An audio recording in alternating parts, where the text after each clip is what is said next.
ৰঙিয়াত এনেকুৱা এটা নিৰ্মম হত্যাকাণ্ড হৈ গ'ল। মই আজি ক'ব খুজিছোঁ যে যিদিনা এই হত্যাকাণ্ডটো হৈছিল সেইদিনা যেতিয়া এই অভিযুক্তকেইজনে ৰঙিয়া থানাত আহি এই যিজন ল'ৰা ঢুকাল মৰিল হত্যা কৰিলে যিজন ল'ৰাক তাৰ বাইকখন আৰু তাৰ মোবাইলটো যে থানাত জমা দিব আহিছিল তেতিয়া তেওঁলোকে পুলিচে কোনো ধৰণৰ তেওঁলোকক নুসুধিলে ল'ৰাজন ক'ত আছে। কম্প্ৰমাইজ কেনেকৈ কম্প্ৰমাইজ মাকৰ লগত কিয় কম্প্ৰমাইজ কৰে? কম্প্ৰমাইজ কৰে যিজন ল'ৰা যিজন মৰিছে তেওঁৰ লগত কম্প্ৰমাইজ হ'ব লাগিছিল। পুলিচে কি ভিত্তিত মাকৰ লগত কম্প্ৰমাইজ মাকৰ পৰা পইচা আদায় কৰি এই অভিযুক্তকেইজনক দিয়ালে সেইটোৱে বিচাৰ্য বিষয়। আৰু ৰঙিয়া থানা সম্পূৰ্ণভাৱে একপক্ষীয়ভাৱে এটা চৰ্ত আছে। কাৰ চৰ্ত আছে সকলোৱে জানে, আমি নকলে হ'ব যে কাৰ চৰ্ত আছে এই অভিযুক্তকেইজন চলি আছিল। আৰু ৰঙিয়া থানাই কাৰ কথা মতে এইটো কৰিছে তেওঁলোকে কওক, এতিয়া আমাক কওক, ৰাজ্যৰ ওচৰতে জবাব দিয়ক, ৰাইজক জবাব দিয়ক। ৰঙিয়া থানাৰ ওচি অজয় বৰ্মনে ৰাইজৰ ওচৰত জবাব দিব লাগে কিহৰ কাৰণে বাইকৰ চাবি বাইক আৰু মোবাইল যেতিয়া দিব আহিছে তেওঁলোক কিয় ধৰি নথলে আৰু ল'ৰাজনৰ কথা কিয় নুসুধিলে?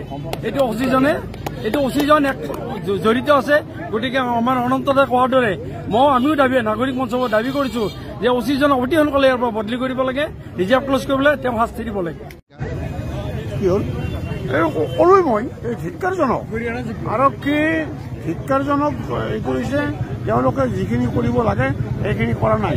এজাহাৰ নিলে থানাত এজাহাৰ গ্ৰহণ কৰিব নোৱাৰে, কিন্তু মানুহ হত্যা কৰা মানুহ মনে মনে এই কথা গ্ৰহণযোগ্য হ'ব নোৱাৰে। প্ৰথম কথা আমি আৰক্ষীৰ ভূমিকাক তীব্ৰ নিন্দা কৰোঁ। আৰক্ষীৰ উচিত আছিল যি মুহূৰ্তে ঘটনা ঘটিছে তেওঁলোকে বিহিত ব্যৱস্থা গ্ৰহণ কৰা। আমাৰ নিখোজ যিজন ধৰ্মেন্দ্ৰ নাথ তেওঁক বিচাৰি উলিওৱা, তেওঁলোকে সেইটো কাম নকৰি তেওঁলোকে আপোচৰ নাটক কৰিলে।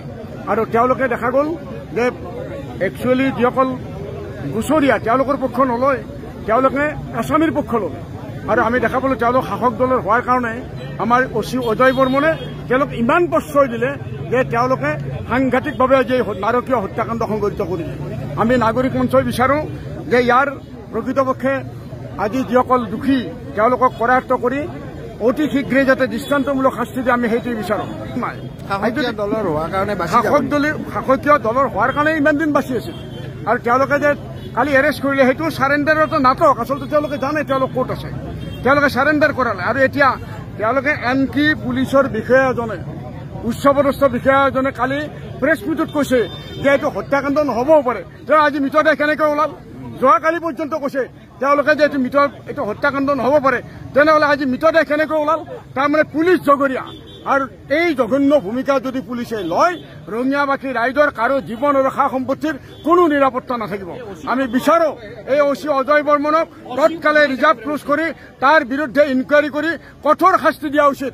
ৰঙিয়াবাসী ৰাইজে পূৰ্বেও পুলিচৰ অন্যায় অনীতিৰ বিৰুদ্ধে সংগ্ৰাম কৰিছে। মই বৰদলবাসী ৰাইজক ধন্যবাদ দিছোঁ। লাগাতাৰ 6 দিন ধৰি তেওঁলোকে থানা ঘেৰাও কৰিছে আৰু তেওঁলোকৰ সংগ্ৰামৰ ফলত কিছু পৰিমাণে আংশিক পৰিমাণে হ'লেও দোষী কৰায়ত্ব হৈছে। কিন্তু কৰায়ত্ব হ'লেই নহ'ব, আজি মৃতদেহো বাহিৰ হ'ল। আমি অত্যন্ত আঘাত পাইছোঁ। আমি শোক প্ৰস্তাৱ দিছোঁ নাগৰিক মঞ্চই। আৰু আমি বিচাৰিছোঁ যে আজি জঘন্য মৃত্যু মাৰি পিটি হত্যা কৰি তলত পিটি থৈ দিছে। তাৰমানে যেতিয়া 7,000 টকা মাকৰ পৰা ল'লে সেই অপৰাধীবিলাকে পুলিচৰ ছত্ৰছায়াতে তেওঁলোকে গৈ তাক বাকী অৱশিষ্টখিনিও মাৰি তাক তাতে পুতি থৈ আছে। তেওঁলোকে চব জানে। সেইকাৰণে কেৱল দোষী কেইজনমান দুৰ্বৃত্তই নহয়, আমাৰ ৰঙিয়াৰ পুলিচো তাৰ কাৰণে দায়ী। আৰু সেইকাৰণে আমি ন্যায়িক তদন্তৰ দাবী জনাইছোঁ। আৰু যাতে ধৰ্মেন্দ্ৰ নাথৰ পৰিয়ালে ন্যায় পায়, যেতিয়ালৈকে ন্যায় নাপায় তেওঁলোকৰ যিটো সংগ্ৰাম সেই সংগ্ৰামত আমি নাগৰিক মঞ্চই পূৰ্ণ সংহতি জ্ঞাপন কৰিম। আমি তেওঁলোকৰ লগত আছোঁ। আমি পুলিচৰ এই অন্যায় অবিচাৰৰ বিৰুদ্ধে আমি থিয় দিম। আৰু শাসকীয় দলৰ মানুহে যদি এনেকৈ মানুহ হত্যা কৰিবলৈ লয়, আমাৰ নিৰাপত্তা ক'ত? আমাৰ MLA জন ক'ত আছে? বিধায়ক ভৱেশ কলিতা ক'ত আছে এই মুহূৰ্তত? আৰু আমি জানো যে তেওঁৰ ছত্ৰছায়াতে আজি এই কুকাণ্ডবিলাক হ'বলৈ পাইছে। গতিকে স্বাভাৱিকভাৱে আজি তেওঁলোকে এই কুকাণ্ডবিলাক কৰাটো বন্ধ কৰা উচিত। আৰু ৰঙিয়াৰ ৰাইজে ন্যায় বিচাৰিছে, ন্যায় পাবই লাগিব। প্ৰিয় দৰ্শক, আপোনাক অপৰূপা টিভিৰ তৰফৰ পৰা বিনম্ৰভাৱে অনুৰোধ কৰিছোঁ, এই চেনেলটো আপুনি ছাবস্ক্ৰাইব, শ্বেয়াৰ, ফলোইং, লাইক আৰু কমেণ্ট কৰি লগতে কাষতে থকা বেল আইকনটো ক্লিক কৰি আমাক আপুনি সহায় কৰে যেন। আপোনাৰ এই সহায় সহযোগিতাই অপৰূপা টিভি চেনেলটোক জীয়াই ৰখাত বিশেষভাৱে সহায় কৰিব। যদি আপুনি অপৰূপা টিভি চেনেলটোক ফেচবুক, ইউটিউব বা ইনষ্টাগ্ৰামত সদায় চাব বিচাৰে তেন্তে আপুনি আজিয়ে এতিয়াই চেনেলটো ফলোইং, ছাবস্ক্ৰাইব আৰু লাইক কৰি ওচৰতে থকা বেল আইকনটো বজাই দিয়ক আৰু অপৰূপা টিভিক সদায় উপভোগ কৰক। আপোনালোকৰ মৰম আৰু আশীৰ্বাদে অপৰূপা টিভিক আগুৱাই যোৱাত যথেষ্ট সহায় কৰিব। আমি সদায় প্ৰতিশ্ৰুতিবদ্ধ ৰাইজৰ পক্ষত থাকি ৰাইজৰ হকে আৰু সমাজৰ উন্নতিৰ হকে কাম কৰি যাম।